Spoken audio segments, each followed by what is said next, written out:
In una nota stampa Mariamico Agrigento interviene sulla strada statale 640 che collega il capoluogo con l'autostrada per Palermo attraversando Porto Empedocle.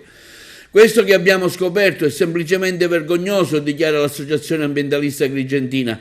Non stupisce che una struttura viaria importante come quella della contrada Caos di Porto Empedocle, ove insiste una struttura viaria denominata SS 640, abitualmente transitata da tanti autobus e tir, versi in queste condizioni, come si vede dalle immagini.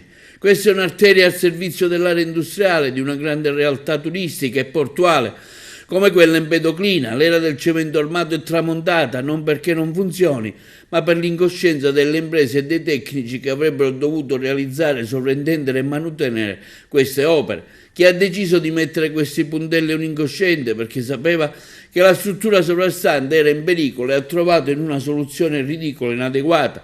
L'ANAS, continua Mariamico, deve giustificare ciò che ha realizzato a Porto Empedocle e se è consapevole che da quel viadotto passano ogni giorno tir pesantissimi che trasportano pale eoliche, autobus pieni di persone e migliaia di auto. Siamo in contrada Caos. Questo è un viadotto e questi sono i lavori fatti dall'ANAS.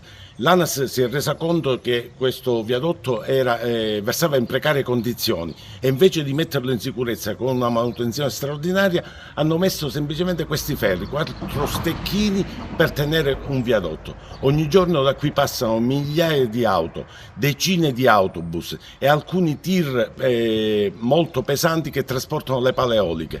Abbiamo chiesto all'ANAS di chiarire ciò che hanno fatto e come intendono mettere in sicurezza. Abbiamo mandato anche una PEC alla procura che ci spieghi cosa sta accadendo qui ad Agrigento in questi viadotti.